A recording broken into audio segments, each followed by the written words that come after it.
What's going on, everybody out there, and welcome back to another episode of the Dark Avenger Comic Book Review, the show where each and every week I sit down and share my thoughts on all the comic books I've read. And this week I've read 12 books, and we got a lot to talk about, a lot of really interesting books this week, a lot of interesting discussion to come of that. But before we get into the books from this week, I really quickly want to make a couple of mentions. I always end up doing this at the beginning of my reviews. In the description below, I've started putting timestamps for each of the books I'm reviewing. As you all know, I've always put the books I'm reviewing in the order I'm reviewing them in the description. Now there are timestamps, so if I'm reviewing a book that you're not interested in, you're not reading, you're able to skip over it and get to the next book that you're interested in. Now, on top of that, also, I'd like to also mention, don't forget to follow all of my social media, Dark Avenger C86, Twitter, Instagram. I have a Tumblr, but I don't really use it. On Twitch, it's Dark Avenger Gaming, so it's twitch.tv/Dark Avenger Gaming. I have a really awesome thing going on right now. I am going to be doing a contest. When I hit 25 subscribers on Twitch, I'm going to be giving away a video game. If I make 50 subscribers in a single month, I'm going to be giving away a gaming bundle. And if for some crazy reason we make it to 100 subscribers in a single month, I'll be giving away a game and a gaming bundle. So I'll be doing both. So if you're interested in getting a game, or if you would like to be part of the contest, definitely go over to Dark Avenger Gaming, click that sub button. If you have a Twitch Prime account, it's free. You can have one free subscription, so definitely check it out. I will be streaming a few games soon. We just got Darksiders Genesis. Call of Duty just hit Season 2. Division 2 has now had its update, and the expansion is coming soon. A lot of really exciting video games, or if you're a video game fan, if you just like having a good time, definitely go check out Dark Avenger Gaming. I also will be doing certain vlogs, Twitch exclusive vlogs at some point, live streams. Soon, I'm working on that. I'm working on Facebook as well. That's the other place. If you'd like to check out Facebook, the link to my Facebook is in the description below.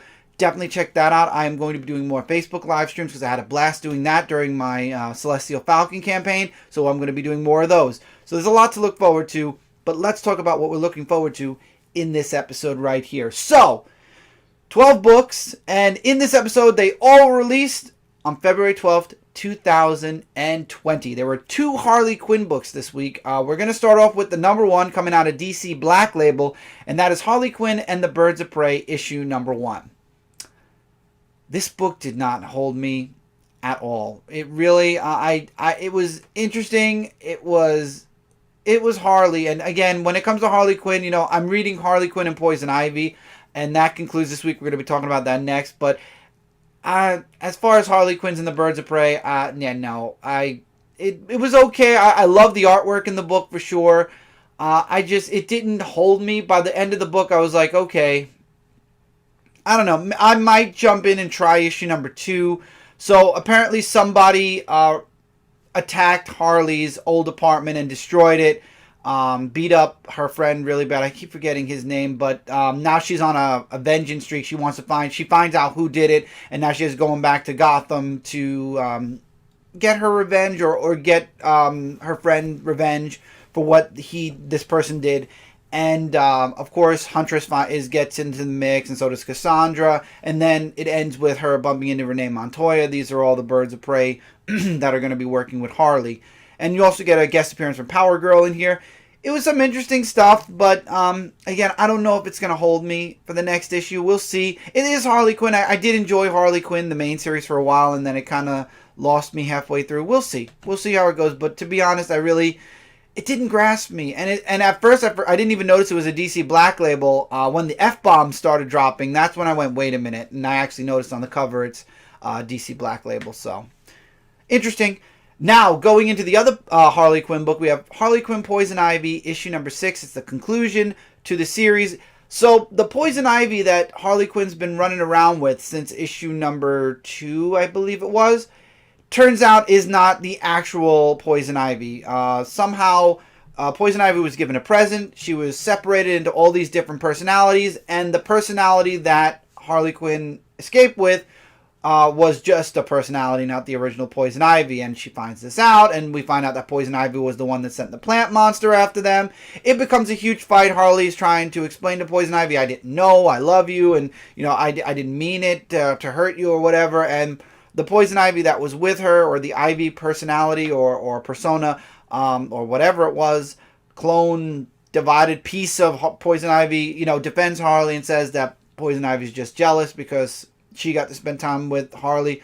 But anyway, it ends up in a huge fight, and the piece of Poison Ivy saves Harley and tells her to run, and knows that Poison Ivy eventually will forgive her, or she'll understand one day, but she had to go back and fight her and rebond with her and whatnot. So Harley gets away. Poison Ivy ends up fighting her other half piece, whatever you want to call it. And then she rebonds. She's healing. Harley is kind of upset about the whole situation, but it ends on kind of a sadder note because, you were hoping that maybe their friendship or their relationship would have definitely grown since then. But we got to see a little bit of Poison Ivy, Harley Quinn. Also in Birds of Prey, we find out that Harley took Poison Ivy on a vacation that kind of went to hell fast, and Poison Ivy needs some time away from Harley. Now, going into Go-Go Power Rangers issue number 29. Go-Go Power Rangers just recently was mentioned that the series will be ending soon. I believe this might actually be the last arc, if I'm not mistaken, which makes sense because this arc is actually leading directly into where Mighty Morphin Power Rangers, the current arc in Mighty Morphin Power Rangers, is going on. So Go-Go basically has just reached, the Mighty Morphin timeline. So it makes sense that Go-Go will end with this arc. So Tommy is now the leader, but he's having issues being the leader. Jason still has to jump in and throw in some instructions, some leadership of his own. He kind of has to take the team because he's trying. You can see Tommy's trying, but he's still not there yet. He's getting there quickly, but not as quick as Jason is able to jump in and make a plan and save the day. So I like that they put this in Go-Go because on the TV show right away, Tommy was the leader and that was it. Everybody just followed what Tommy wanted. Here, it shows Tommy is adapting to being a leader and he's struggling to be a leader, but he's getting there, and Jason is still kind of the leader even though he's not anymore. So, and then I love the back and forth with Zordon and Jason saying, if Tommy's not ready, I could always offer to. And Jason's like, no, he'll make it. He's going to be able to do it. And why is Jason pushing so hard that Tommy's going to be a great leader? Because him, Zach, and Trini are going off with the emissary of the Power Grid or whoever to find another Ranger to join their Omega Ranger group at some point. They're not Omega Rangers yet. They still have the powers of the Red, Yellow, and Black Ranger. So they're going off to find another to join them. And what I really like, I love the back and forth with the emissary, I will say that. And the ending, of course, is where they find the future Blue Ranger, who we all know in Mighty Morphin right now, ends up turning on them and is now going after all the Rangers in the Power Grid. So I thought this was a really great, strong issue. I'm looking forward to how Jason, Trini, and Zach save her, and also where this leads. Obviously, we're going to be seeing the beginning of the Omega Rangers at some point. I believe we're going to end up seeing Zach, Trini, and Jason leaving the group as well and getting their Omega Ranger powers with the emissary.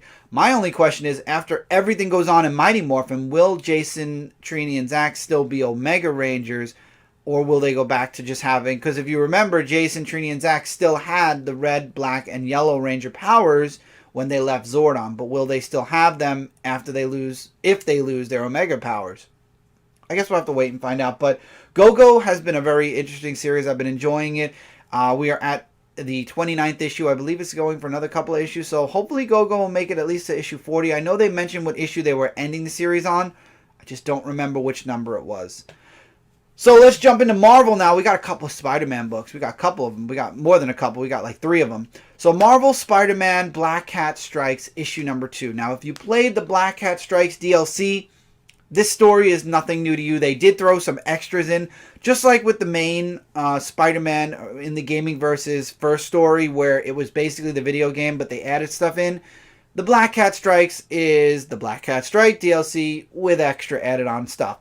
In this issue, we jump back and forth from the past to the present. We see more of how Black Cat and Spider-Man got together after Peter Parker and Mary Jane broke up for a time. We got to see their relationship, or their I would say it's a relationship where, even he's starting to say, what am I doing? She's a robber. I'm a superhero.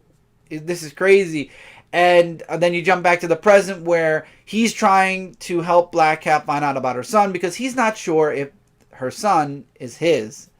Is it? We'll find out at the end of the series. If you played the DLC, you already know. But if you haven't, this is a fun ride for you. I love the artwork in this book. I love it a lot. It complements the game so much so. So there was a fight. I like how in the flashback, they're fighting Shocker. And then in present day, they're fighting the present day Shocker again. But the costumes obviously have changed since the past to the present. And I like this. I really enjoyed this a lot, this issue. I'm looking forward to the whole series. I've been loving the Spider-Man in the Gameverse. I know they're doing an Iron Man one. I think they're doing an Avenger one as well. Definitely something I would say to check out. It's really fun. It's a really fun read. That's the most I can say about it. If you enjoyed the game, you're going to enjoy the comic. And there's extras in there if you did play the game so that it's not a carbon copy of the game.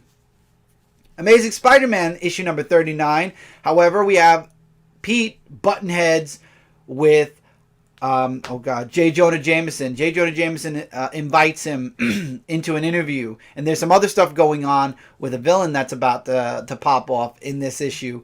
So most of the book is them going back and forth how J. Jonah Jameson is trying to be nice. And let's put it this way. It starts off as a nice conversation that ends in a back and forth fight where the good news is J. Jonah Jameson, at least through his anger, isn't going to say who Spider-Man is. I was worried that was going to happen. It wasn't. But really quickly, J. Jonah Jameson was going back to his old ways where you're a menace and da-da-da-da. And Spider-Man was, it was a funny back and forth. And then, of course, like I was saying on the side, you've got that villain building up.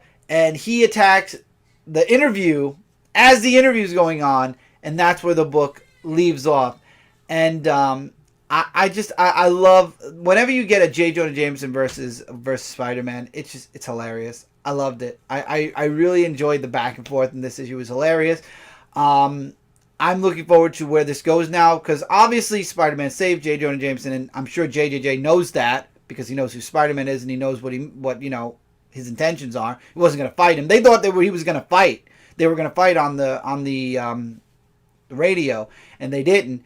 And now we've got this guy who comes in. I keep forgetting his name. I think his name is Chance. Maybe I'm wrong. Maybe I'm right. Somebody correct me in the comments if you've been reading Amazing Spider-Man. Because this villain's name is just not sticking with me for some reason. I keep forgetting it. So now it's going to be Spider-Man versus this guy. And J. Jonah Jameson's stuck in the mix. I love the cover for the next issue where he's out the window and Spider-Man's fighting this dude. And he's still trying to interview Spider-Man. So I hope that that's what happens in the next issue too. Because that would be just hilarious. And then finally, we got, not finally for the review, as far as Spider-Man is concerned, we have Symbiote Spider-Man issue number 3. This one is where now Spider-Man's fighting Hobgoblin, who has invaded the Inner Sanctum. And there's also another supervillain there. So this is where Doctor Strange pulls Spider-Man and decides to teach him a couple of spells in order so that he can fight the Hobgoblin. You also have Black Widow, who's playing the red cat for right now, and they stay there for a year. They train. There's a Morbius scene where Spider-Man falls asleep. Morbius is kind of guarding the outside of the place where Doctor Strange is training them, and he's waiting for them to come out so he could attack. And the suit remembers this, and while Spider-Man's asleep, the suit takes it upon itself to go out there and fight Morbius and almost kill him. Doctor Strange notices this and says, "Look, I'll keep your secret as long as you let me train Spider-Man so we can get back in there," because he's trying to get back the eye of whatever. He's trying to get the eye back, so he needs Spider-Man's help. So the suit complies. Doctor Strange keeps the secret. That's why we've never heard of this up until this point. And he trains him. They go into the fight. And the fight happens, but unfortunately it doesn't happen the way they were hoping, and Doctor Strange ends up pulling Spider-Man out, but Red Cat or Black Widow gets stuck behind, and it turns out that she might not exactly be on Spider-Man's side after all, because she might be betraying them in the next issue. That's all I'm saying. So I've been enjoying Symbiote Spider-Man. It's nice to get like the tales that we didn't get to see back in the day. I love the first arc. This arc has been an enjoyment for me as well. So definitely something to check out, especially if you're a fan of the Symbiote Spider-Man. It gives you a little bit more, and obviously we're getting the second volume because the first volume did so well. So I enjoyed it. The artwork, again, also, I love the artwork in this book. The Dollhouse Family, issue number 4 of 6. 2 more issues after this.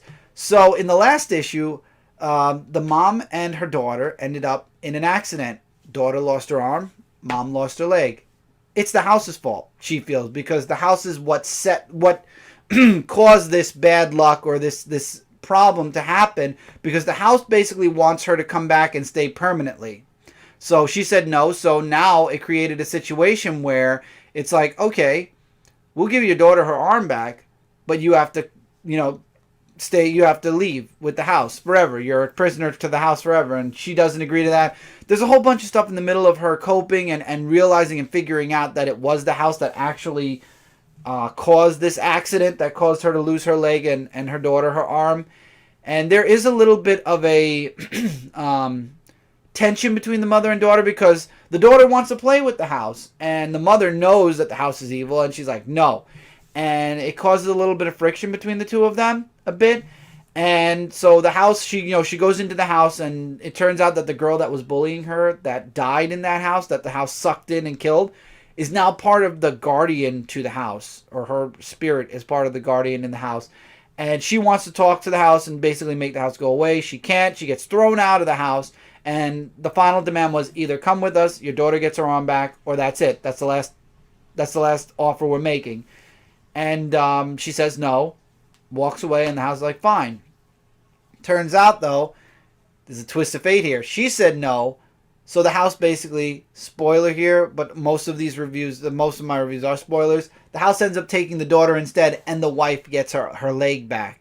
Well, she gets her leg back first and realizes why, runs to go save her daughter, and it's too late. And her daughter is now gone. So now what? Now where do we go from here?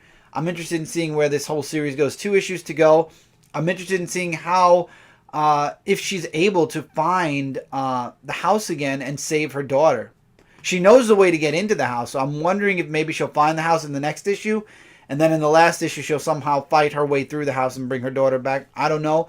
Very interesting. And then there's also the backstory that's leading to the house that also is in the book. Different artwork, but the whole book has amazing artwork as well. Definitely something I would recommend. I love Joe Hill's writing, so this is a mini-series I've been enjoying. There's also a few other books that are coming out of Joe Hill's line at DC. Definitely something to look into, especially if you're a fan of Lock and Key. I know Mike Spider-Slayer has been reading Lock and Key and loving each and every issue, so definitely something to look into. We have 2 Batman books this week. I wasn't planning on reading either of these books. Honestly, one was actually on my chopping block, but I decided to read it because I had the extra time, but not this one. This one I wasn't planning to read at all. And that's Batman Pennyworth, R.I.P. It's a one-shot. It's basically the family, it's the funeral or the memorial for Alfred, and then at the end of it all, they all end up back in the manor, and they all are sharing stories about Alfred. And Bruce, just like when Jason died, is falling into the same habits where now instead of being Batman, he's trying to make Gotham a better place. I believe he opened up a place after Alfred, and I can't remember what it was, but he's trying to make Gotham better instead of just being Batman. And Tim especially, I loved where he was like, I came into your life when Jason first died, and I came in and I said, you needed help, and I helped you, and I brought you back. I put on the Robin costume, and I became your Robin, and I pulled you out of that dark place. I won't do it this time unless you ask me to. And of course, Bruce isn't going to ask him to. And I love how down the line, each of them share a memory of them and Alfred.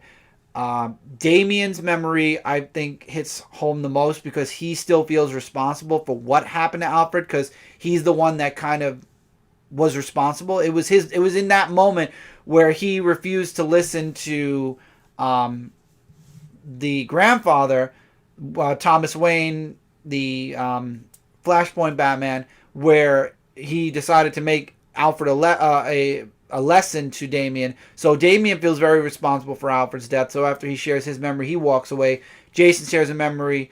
Barbara shares a memory. Tim shared a memory. I'm saying this out of order. And then I love how Dick, who has no memory because he's still Rick Grayson, he doesn't have a memory, but after hearing everything that's going on, he's like, I'm sure if I remembered who I was, I'd be the one trying to keep everyone together. I'd be the one that was helping in the healing process. And I love how Bruce is like, yeah, you would. And I like how Rick knows all of their secrets and keeps it to himself, even though, and of course this takes place before Rick finds out about a few things that are happening in the Nightwing series that hopefully will bring Nightwing back to us, but it's not yet.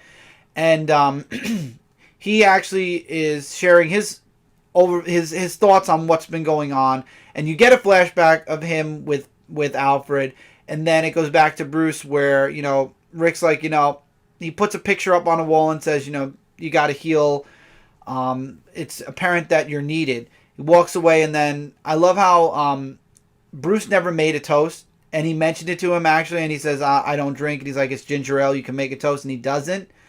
But at the end of it all, he does say to Alfred, and you see him holding a picture of the entire Bat family with Alfred, and that, I think this was a nice send-off. Again, I don't agree with Alfred being dead, though. I don't think it needed to happen. Honestly, the writer didn't think it needed to happen either. Tom King admitted it was supposed to be a red herring that Alfred didn't really die, but DC's the one that kind of pulled the button and is like, yeah, no, you know what? Yeah, he's dead. Let's go with that. And it's like, this is Batman's, this is one of his pillars that keep the foundation of the Bat family and himself, strong. And okay, I don't know where you're going with this, DC, but then again, I don't know where you're going with a lot of things lately. So I guess we'll see where it goes. There's always a way to bring Alfred back, especially in the DC universe. A little thing called Lazarus Pit. So there's always that possibility. And in comic books, dead is never really dead. I don't know what DC. I don't understand what the higher ups at DC are thinking lately. I really don't know where they're pulling these decisions out, but they're pulling them, and I guess we just have to roll with it. I don't agree with this one, just like I don't agree with other things that DC's doing right now or possible future things. There's a new event that is going to change status quo. They're saying again, and I give Marvel a lot of grief when it comes to how many events they do in a single year. But DC's getting to the point where they're rebooting or retelling or restarting something in their past or doing something, to redo the beginning of the DC universe. First it was every 5 years. Before that it was every 20 years. Now it's looking to be every 2 or 3 years. DC, you can't keep rebooting yourself. I don't know. And if what at the end of Doomsday Clock is true, that means that there are at least another 4 or 5 reboots between now and 2040. DC the one thing I give Marvel credit for now is, yes, they've redone certain things. They've rebooted certain aspects of the universe. They've never rebooted their entire universe. DC now has done this 4 times, if not more, and I'm forgetting. And then they kind of write it off as, oh, well, that was Earth this or that was Earth that. The New 52 has its own Earth now. Earth 52. So it still exists out there somewhere.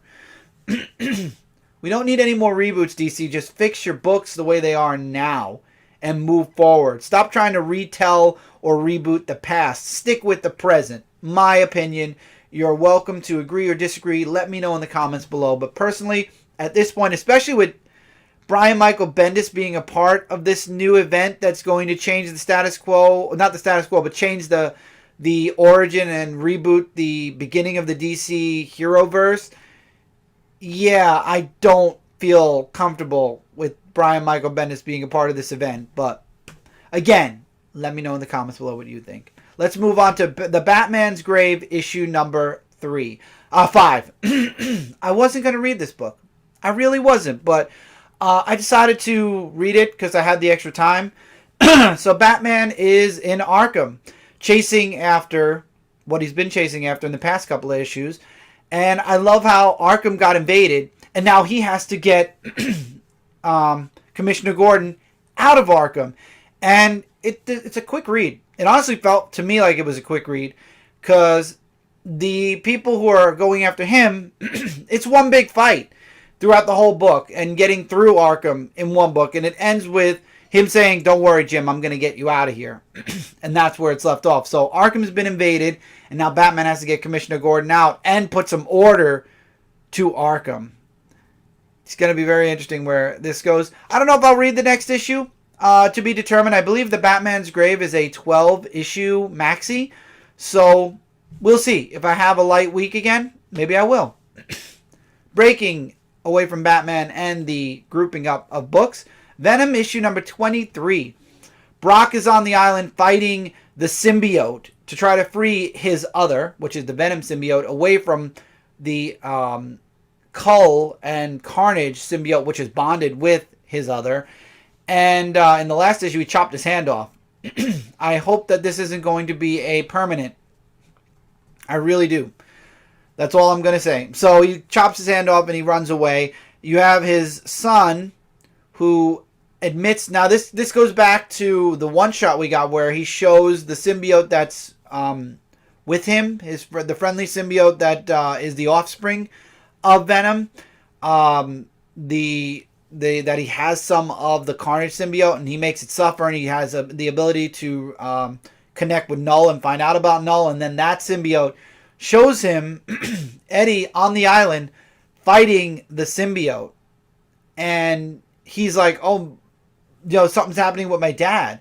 And it goes back to Eddie then, and I love how he uses a rod to strike the like a lightning into the symbiote, and it separates the symbiote from Venom and the other and Carnage.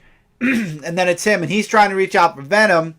Of course, something happens, big explosion happens, and he knocks out before the symbiote reattaches to him, or so we as the readers, and so he thinks.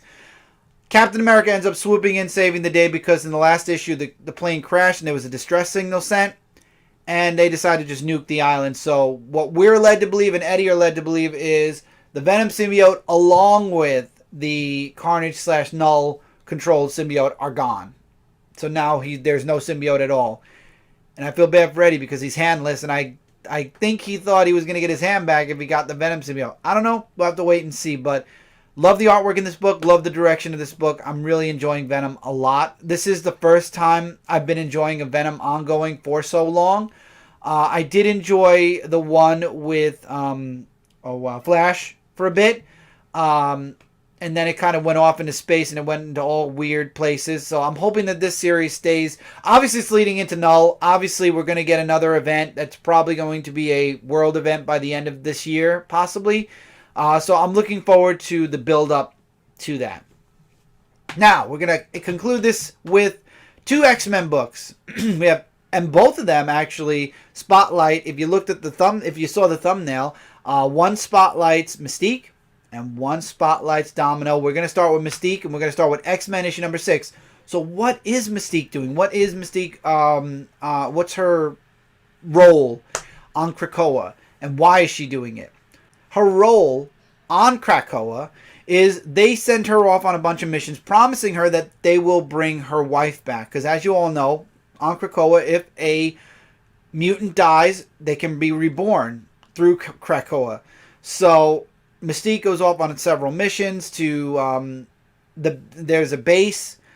I forgot who these people were. Shoot.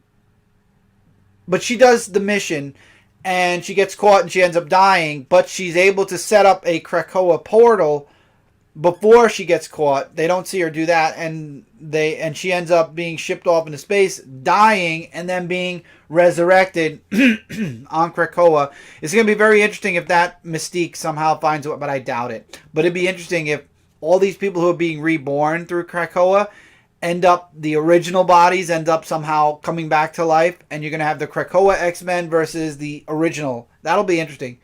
Watch Marvel do that now as an idea because they heard it on here or they heard it somewhere else. It'd be an interesting concept, though. But anyway, her job isn't finished yet. She ends up going back a bunch of times and getting more and more information, and then she's supposed to kill someone. And she doesn't do it. And Xavier says, you have to do it. And she's like, I want my wife back. And he's like, you'll get her back when you finish the mission. So finish your mission. And there's also a flashback of her and her wife, and something is dropped. She said, this isn't going to make sense now, but I'm going to tell you anyway. And it cuts off there. And then we get back to the end where she's like, fine, I'll go back tomorrow and I'll finish the mission off. And the end says, if they won't bring me back, or if they refuse to bring me back, burn them down instead. So I'm wondering if Mystique's going to finish the mission or attempt to destroy Krakoa. That will be interesting for the next issue of X-Men, that's for sure. X-Force follows Domino after being rescued in X-Force. She's now healing. Half of her body has Krakoa on it because it's healing all of her injuries. And she somehow lost her luck. And she doesn't know how or why. I like there was a moment where she finds Colossus and they have a back and forth. And they're like, I thought you were, I heard you were in a very bad situation. I heard you were in a very bad situation.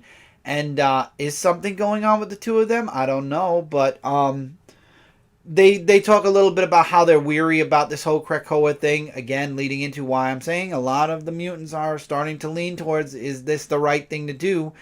And Domino ends up going after the people that did what they did to her.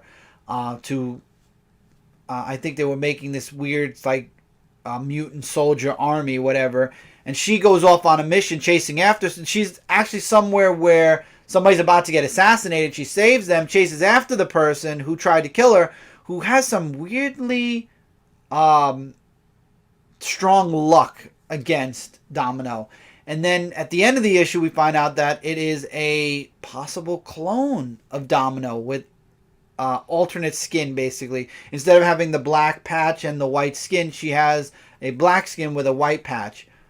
This is going to be very interesting. I'm really interested in seeing when the two Dominos meet. X-Force has been a very strong X-Men book.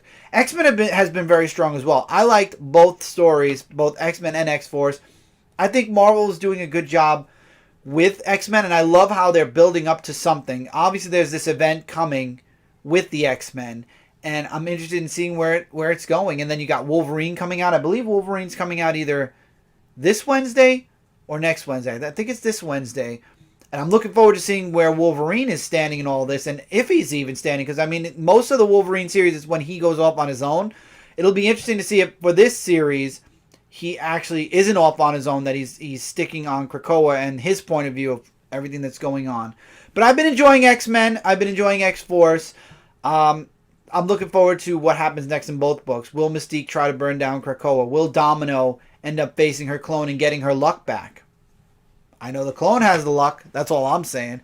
Let's see if Domino gets it back. And with that, that's it for this review, everybody. I hope you enjoyed. There were a lot of really fun books this week. I have a lot to look forward to. We all have a lot to look forward to next week. Comic Frontline, Tuesday at 10 p.m. Eastern. We will be doing Comic Book Weekly. Come check it out. We'll be talking about all the books I talked about here and more. Comic news, TV, media news, and reviews, and everything else. Also, don't forget once again to check out ShootingStarUniverse.com, which is a culmination of everything I talked about before, all my social media. There's an exclusive article I'm going to be writing that is going up in a day or two. All my content, like I said, is going up on Shooting Star Universe. This article is going to be talking about why I brought these reviews back. So if you'd like to get some insight on why I decided to bring the Dark Avenger comic book review back the way I have, what's different, what's new, everything like that, articles going up with the episode from last week. This episode will be getting its own post after that article goes up. I have a couple of posts that I shouldn't say articles because they're not articles. I'm not really reviewing anything. Posts. I have a couple of posts that are going to be going up after this. Again, with Dark Avenger Gaming, I have that going on right now where 25 subscribers giving away a game, 50 subscribers a gaming bundle, 100 subscribers game and gaming bundle. So if you'd like to be a part of that, we are in the middle of February right now. I don't see it happening in February. Maybe it'll happen in March, or maybe it will happen in February. We'll see what happens, but I have a lot of games I'm looking forward to streaming in my free time. So if you like games and you'd like to come by, say hi, have a conversation, definitely come by. We try to be as entertaining as possible as we do our game playthroughs or whatever. Till next time, everybody, take care, keep reading, keep collecting, and I will see all of you really soon in the next episode. Later, everybody.